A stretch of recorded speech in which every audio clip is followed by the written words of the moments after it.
Joining me is former Speaker of the House, Kevin McCarthy, who is one of my smart friends that I call up on Perino on politics and say, what is going on? And I think today, the day after the memorial is when we're recording this. It was just so remarkable in many, many ways. I had the TV on the entire time, saw almost all of it, except for the time that I had to take Percy to the beach real quick and get him a little bit of a run around, and I came back. And I would say that Erica Kirk's eulogy of her husband was one of the most remarkable speeches I've ever heard in my life. And not only was it extremely well expressed, but well delivered with deliberateness. She never rushed. She never yelled. And it was incredibly powerful. And let's maybe walk back. Kevin, you must have known Charlie Kirk fairly well. I've known Charlie for more than a decade. And I met him when he was just starting out. And I think I met him when he was 18.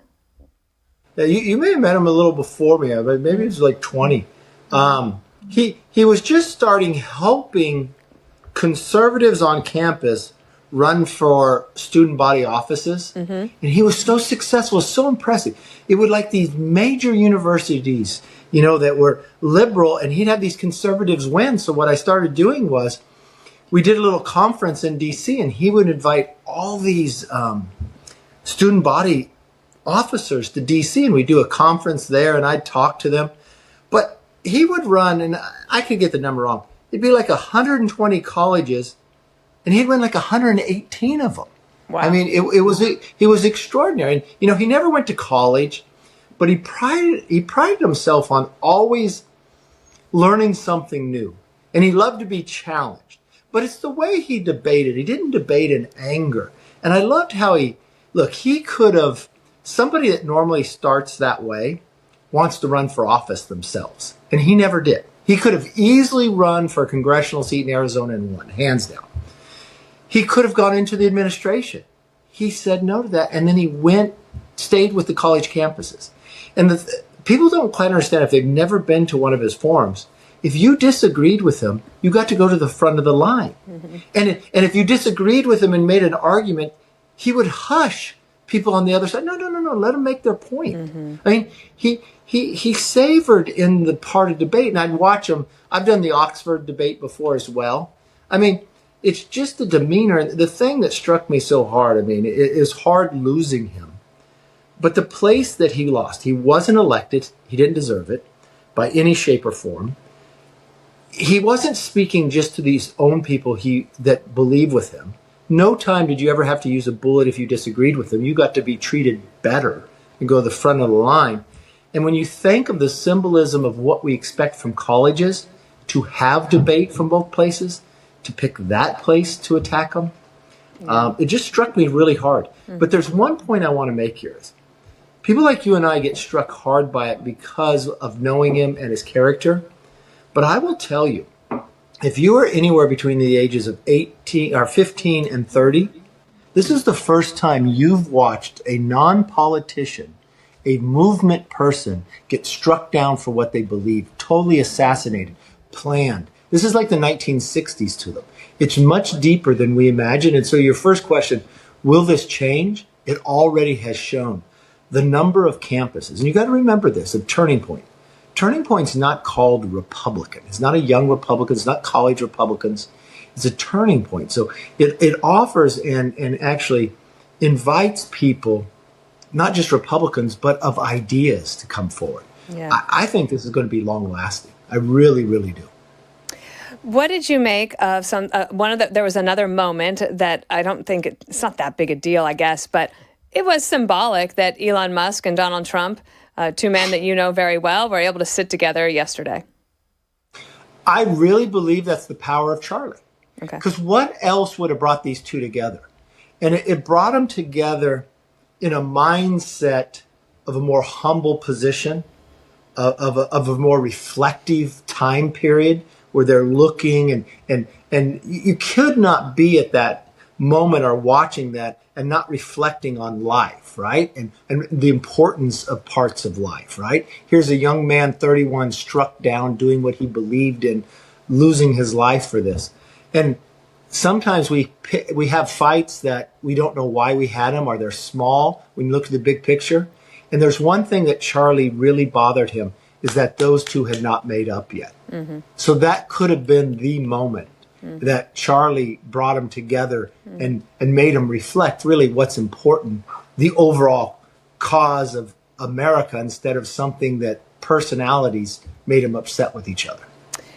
So just to round this out before we move on, and we'll talk about other news of the day, there's plenty of it, news of the world that is happening. But I almost hesitate to bring this up because I don't want to really dignify it, but it is happening. And I'll ask you your opinion because, of course, you were Speaker of the House.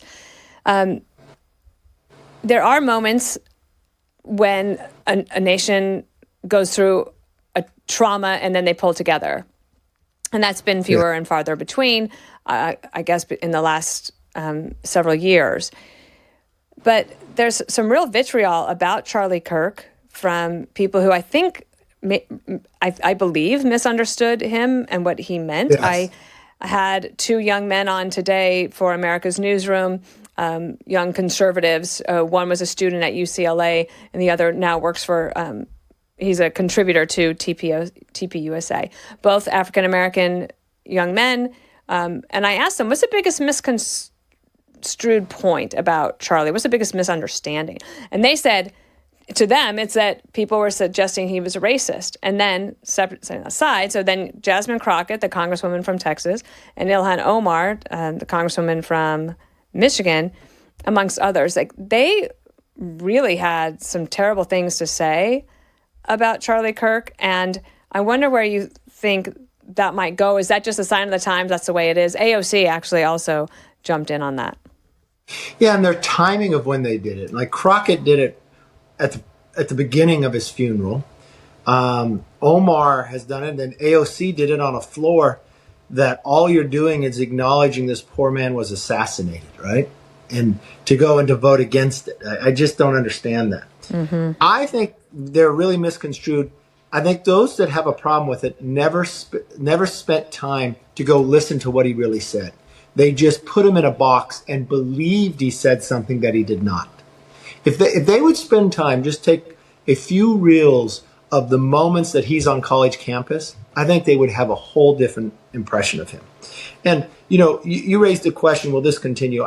I thought how Erica, and you got to think of how difficult that would be. You just lost your husband. Yeah. And you have these young children.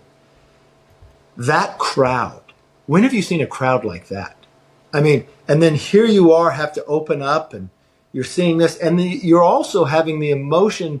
You got family, but you got friends there you probably haven't seen in 10 years that really reconnect you when she and Charlie got to know each other, right? And her delivery, but the part that's so much that she showed her faith, that she forgave this man. Now, if there was any symbol that the country should take, regardless of where you stand, and I'll get emotional about this, is how she said that. And she didn't just walk out and it's written, I forgive. She sat there and she said, this man, and she used her own faith. And I think what she's really saying, what would Charlie do in this situation? Yeah. And how difficult. I mean, we know on small bit, if our loved ones are attacked, it's harder on us than it is if we're attacked. But I mean, for her to show the nation, I think Turning Point's going to be even stronger, and she's going to be such a voice for women. But I think that's the reflection America's looking for. Yeah. And there was the religious mentor. His name was Frank. I thought he was so good when he says, do you want justice or do you want grace? Jesus would ask for grace. And this is where these people misconstrue Charlie. They didn't listen to his words because that's where he would go. So many times I watched in political battles Charlie's voice in that.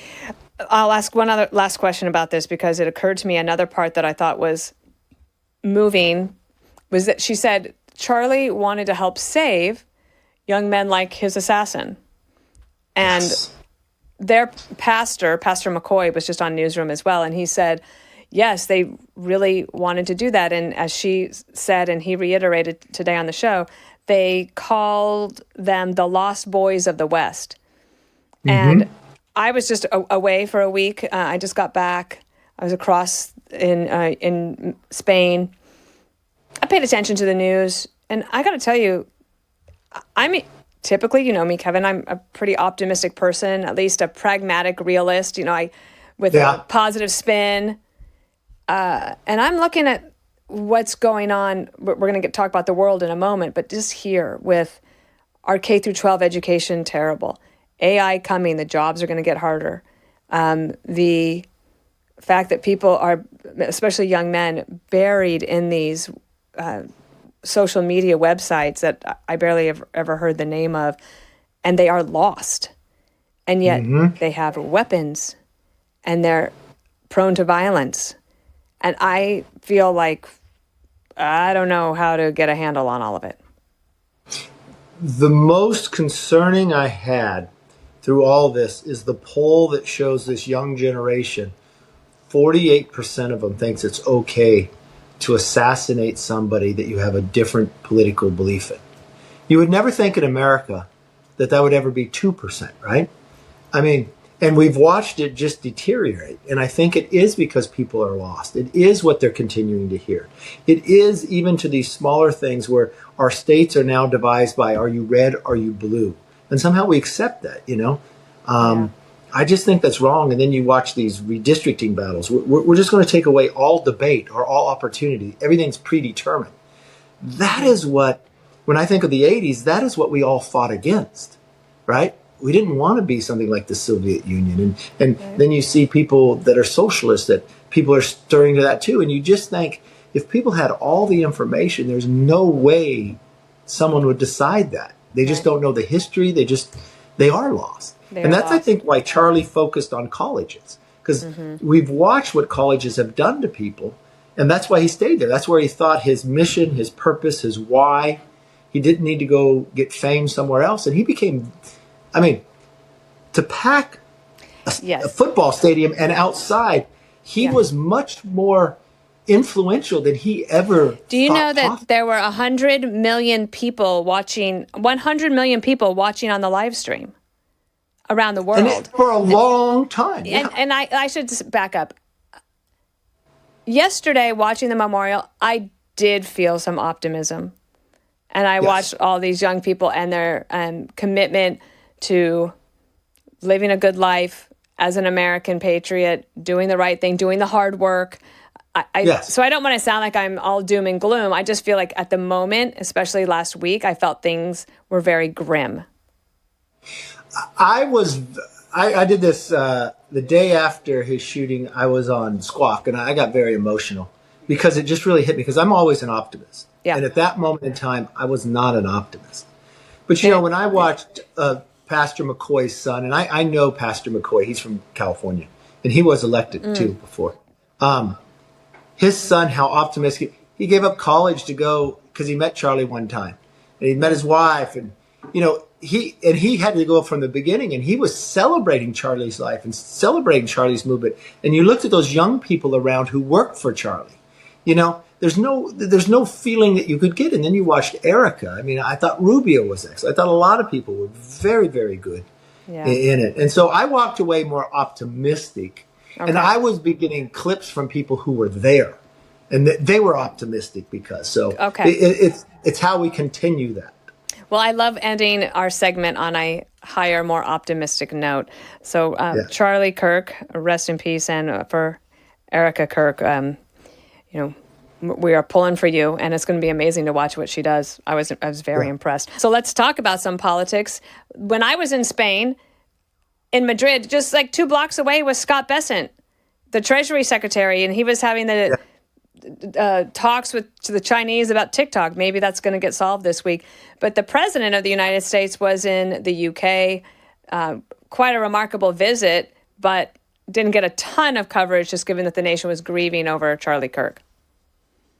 That you don't have to. What Bessent and Jameson Greer did in Spain was pretty impressive, because it was not just TikTok, but it's more negotiations with China on trade, which is, from a macro perspective, very, very important what goes on. And it looks like they have a agreement. Now, this was something thrown onto the president's lap. He tried to get it done in the first term, and he's getting it done now, which I see a lot of development from the first term forward. But that trip to the UK, I felt that was so powerful, and I had text with the president a few times when he was there. The respect they showed him. I mean, to have a second state dinner, and to have the people in the room that they did. He was also solving a lot of businesses for America, their tech business in Europe, with the UK, yeah, with it's trade. a problem. You know, and most people sit back and think, oh, Europe hates Trump. No, they respect him greatly. And look, I told the president, I thought what was so iconic is when he's sitting looking at Prince of Wales' Kate, and the way she's smiling at him and the way he's looking at her, that was fabulous. Yeah, I think that's one of the things that's amazing about these trips is that the photojournalists capture these moments that help you remember them forever, and they knew exactly what they're doing. And that moment was a very good one. But at the meantime, I mean, I thought that it was interesting when Keir Starmer, the UK Prime Minister, is being asked repeatedly, why not just recognize a Palestinian state right now where President Trump is sitting next to you? And he wouldn't do it, but they did it today. Yeah. Well, and did you see what Hamas did right after? They said, oh, thank you very much for saying that we should be a state. We would now like $2 trillion in reparations for all that you've done to us. Hamas is a terrorist organization, and they harm Palestinians more than anybody, what they have done to them. I mean, it's horrendous. But I thought that was pure respect for the president. I thought how he carried out his UK trip was tremendous, just in 2 days. I thought, look, Europe is in a transformation. You look at France; they can't keep a prime minister. They got debt problems. Look at Spain. Spain is horrible. Yeah, Italy is the stability, right? Yeah, their prime minister is amazing. How long she's staying, because they usually switch them every 15 months. Poland. I mean, there are places in Europe that Trump has a great deal of strength and respect. And then you watch Russia pushing the envelope. So now we're in the UN General Assembly week. President Trump coming to New York tomorrow. He'll speak at 9:50 in the morning on Tuesday. And, I mean, the world's got a lot of problems, a lot of hot spots right now. In Ukraine, how long can they hold out, Kevin? Look, I think the world looks like 1938. It's not just in Ukraine. It's what I call the crinks. China, Russia, Iran, and North Korea. We have not seen something like this. I'm going to write that down, the crinks. The crinks. We haven't seen something like this since the 30s, okay? And their whole goal is to break the dollar.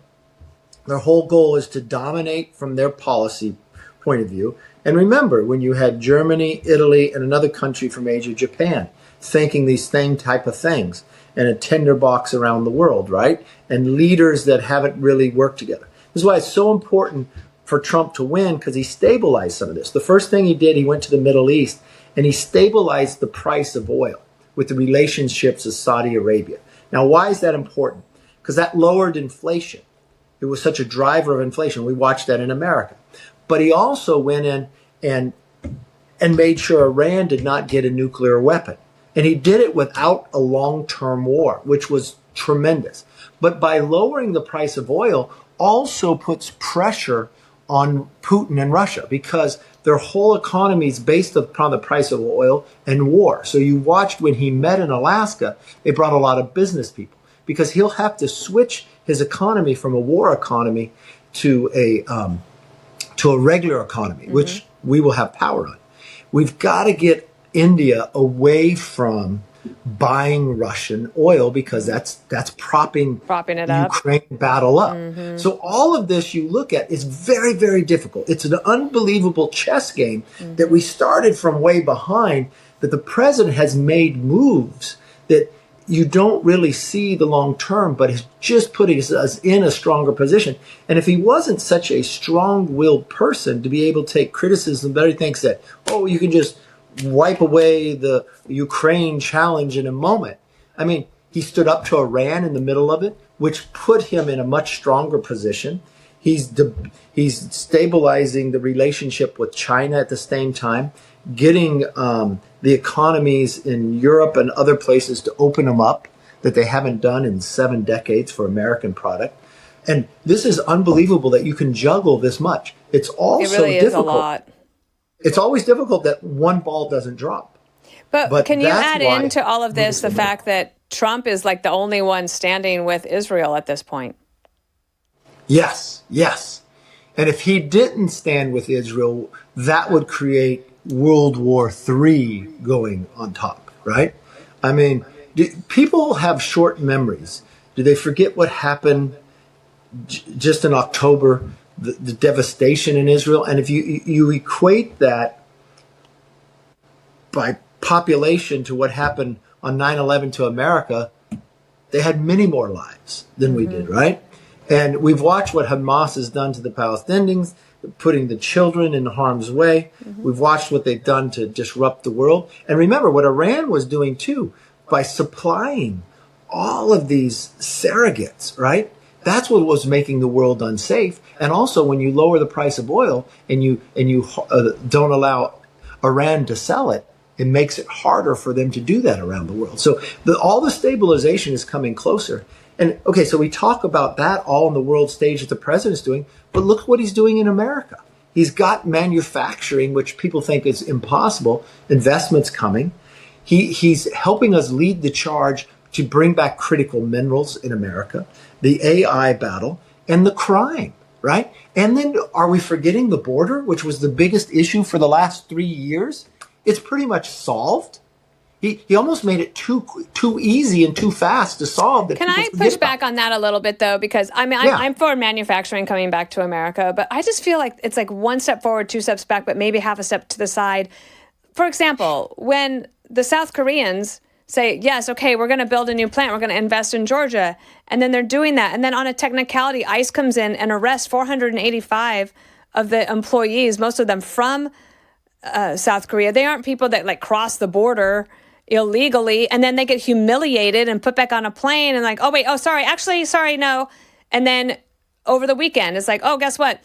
Now Trump is going to charge $100,000 per H-1B visa. This is for high-tech workers that a lot of these tech companies say they need. And so there's a scramble. And they you have American companies telling all of their employees, if they're on an H-1B visa, do not leave America. And now you had almost a situation on a plane in San Francisco where these people going to India said, no, I have to get off the plane right now or else I'm not going to be able to get back. So then the press secretary says, actually, no, it's just for new applications. It just feels like it is not a good way of providing certainty to do business. And will it ever calm down? We are now almost into October. Okay, those are all great points, and let's walk through those. I personally have talked to the president about what happened in Korea. And then when he heard about it, he said, no, don't do that, right? Don't send them away because this is expertise. They're building a facility. We need their help in shipbuilding. We need their help in battery. We want them to invest. And you'll watch that has changed. And that may have been a few people overstepping going through. These are not people who ran across the border. These are people who came to build a manufacturing facility, to put their expertise. And President Trump has publicly said and even tweeted, no, I want their expertise here to train us as they're investing in building this. Right. Your second point was on the 100,000 for H-1B. Well, take Reed Hastings, Netflix, a liberal from California. He actually says it's a very good thing because what's going to happen here, a lot of those H-1Bs get taken up within a month, okay? And it's supposed to be for high-skilled labor. But what we're finding, because the fees are low, they even take them for lower levels, and they're getting at a lower cost. They're maybe paying $60,000, and some of these people are taking American subsidies, whereas an American could have had that job. So if you say no, it has to be $100,000, a one-time fee. You're only going to take it for the true expertise that this person's worth $1 million. But let me ask you something, because you're in California, and maybe I'm wrong, but if a lot of these tech companies had the option of hiring an American worker, do you think they would rather hire an American worker, or just say it's pure business? Doesn't it make more sense to hire the American worker if they are trained, and already here than to try to go through this process and all the bureaucracy and pay the lawyers on all the immigration front to get foreign workers to come here and do it. It's not as easy as that, because what happens, you have a lot of these stories of H-1B. If somebody hears on H-1B, just like they want to get off the plane, they're scared. And we've seen lots of times where they overwork people like that. We've watched this part of some suicides because people work too much, in the process, even young people and others. So how do you they didn't want to go home to India because they are afraid they wouldn't get allowed back into the States. I know that. But if you go and read other stories, I'm complaining this. Because the fear that if they went back, they wouldn't get back in. They're also scared while they're sitting in America too, not to do anything wrong. So the employer has much more pressure over them. They can't leave to another job. They can't move around. So you have more control over these people. Mm-hmm. So, but what you're really doing when you raise the price, you're only doing it when you really can't get that. And it brings more consistency for those who really, H-1Bs, you really could plan them out. There was a time, and it really followed the cyclical way of Silicon Valley, right? When Silicon Valley is rolling strong like it is today, they fill up in a month and then companies don't get it. When they had the tech boom drop, they couldn't fill them all. So the companies that really need it could get it. I think it might be a little high, but this will stabilize it. I mean, when you have a Reed Hastings who needs tech people, says this will actually help get the very best tech people here, and it will stabilize kind of the H-1B. Here is a president that's thinking longer term, and how do I correct a problem? And anytime you go to correct a problem... And I can see that. Like when you explain the policy of what... you're able to explain the policy that they did not explain. Yes, okay, exactly. So I'm a comms person at heart, and it's just frustrating to me. I'm like, well, wait, but you said this, but it's not, and it's this, and it's not. And I know that's how it is, and it's chaotic, and like some people love it. It's just like, it's like not my thing. Can I tell you one thing I'm not asking you about because I think it's so ridiculous? Another government shutdown? Oh, it's the stupidest thing possible. Right? And this is purely on the Democrat side. And look, the problem they have is they don't have strong leadership, okay? I always say there's two types of leaders. You're a thermometer or a thermostat. A thermometer just tells you the temperature. What time it is, yeah. A thermostat can change it. Now, let me give you an example. You have Hakeem Jeffries and you have Schumer. Both of them are from New York. The biggest challenge they have is a race to the mayor of New York, a state and a city they both live at, all right? Neither of them would work ahead of time as the leaders of the Democratic Party. They don't have a president. They are the biggest people there. They wouldn't find a candidate ahead of time. They let this socialist come up, and now they can't even answer whether they'll endorse them. We're just talking to them, right? Mm-hmm. We're just talking to them. They're letting they're thermometers. They're letting everybody else determine what it is. Then they'll stand up and say, this is the temperature. Okay? So because of this, here's a government shutdown, which is the dumbest. I think it's dumb for Republicans, but they're not for it. It'll lock in Biden's policies because they've done nothing but CR since I left. And then Schumer's in a box because Hakeem is saying, no, I'm telling all Democrats to vote against it, but you need 60 votes in the Senate. So it's not if Republicans are in the power. They need 10 Democrats. And Schumer did that last time, but got criticized where he even so bad he had a new book. He couldn't go on a book tour. I know. It's because their base is so that. mad. Their base is so mad. And their base literally says, let's walk off the cliff and do something stupid because that way it'll show we're fighting. So they're going to shut down for a few days. And if you're in the minority and you shut down, you give all the power to the administration. It's amazing. It is the dumbest thing ever, but it's a pure sign of how weak the two leaders. I agree. The Democrat leadership. It looks weak. And also, when you talked about before that President Trump and his administration are thinking longer term from a policy perspective and they're being strategic, the Democrats are not doing that. But I want to ask you about one thing that was missing, and that was the governor of California.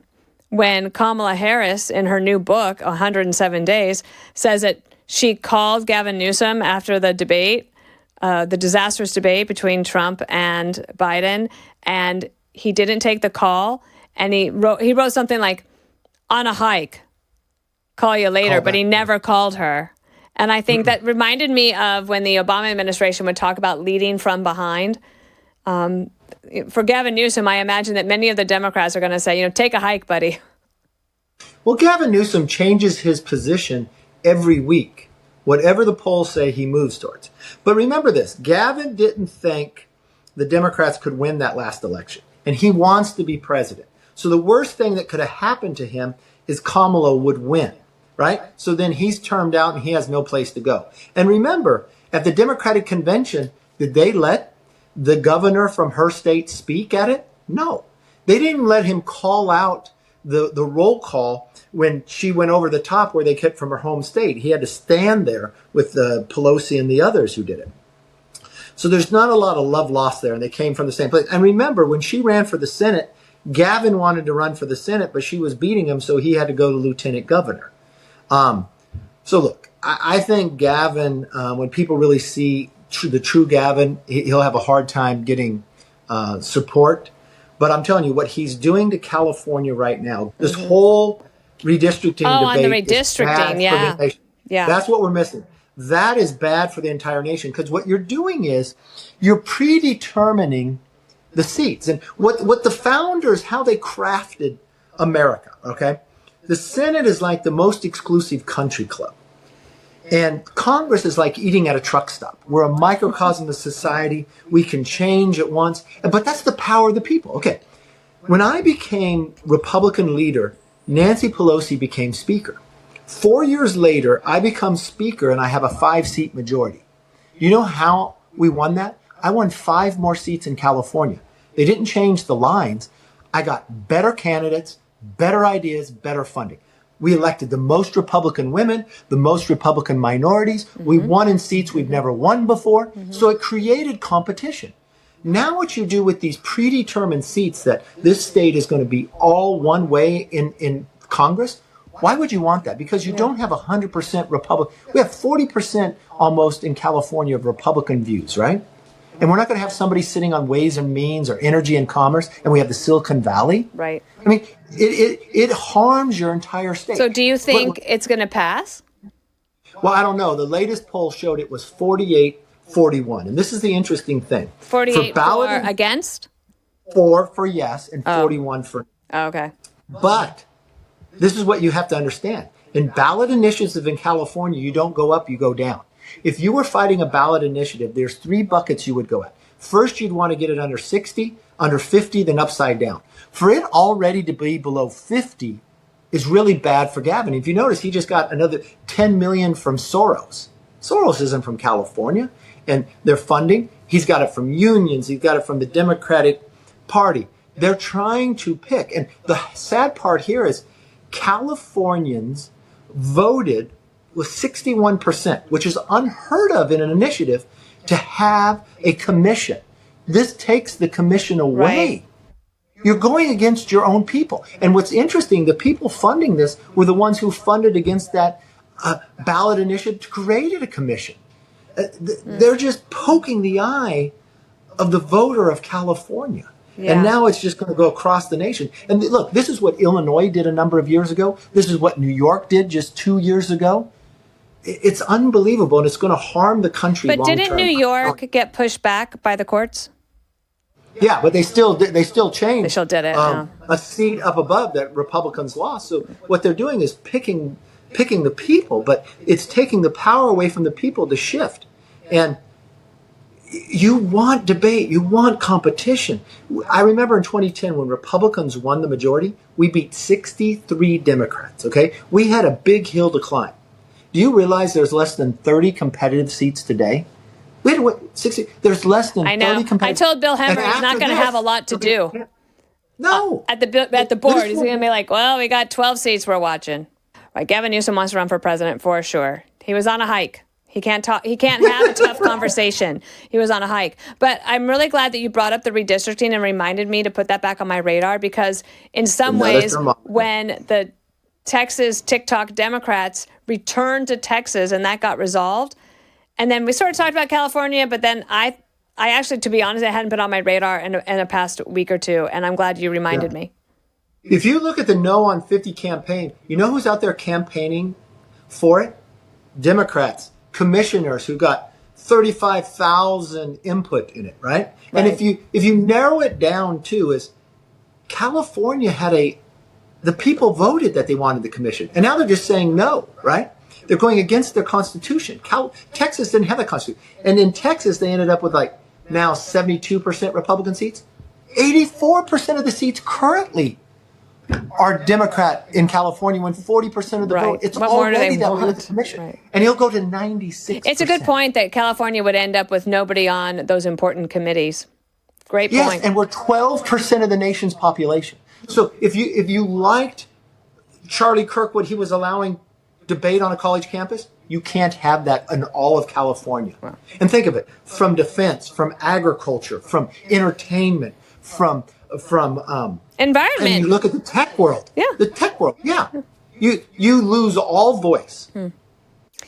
Kevin, it's always great to see you. I was hoping I was going to see your dog. Apparently he made an appearance before I arrived. Teddy, can you come out here? Let's have a little picture. Teddy, this is normally the time Teddy goes on a walk or something. Yeah, Teddy's like, where's my leash? Come here, Teddy. Come here, Teddy. Teddy, come on. No, closer, Teddy. Closer, Teddy. Up here, Teddy. Here's Teddy. Let's see. There Teddy, he is. Beautiful. Teddy. There you go. All right. It's Percy's birthday. There. Yeah. Next time, let's do more dog. Okay. There's a lot more interesting in Teddy. Have safe travels this week. I'll see you soon. All right. We'll be back with more Perino on politics next week. Thank you.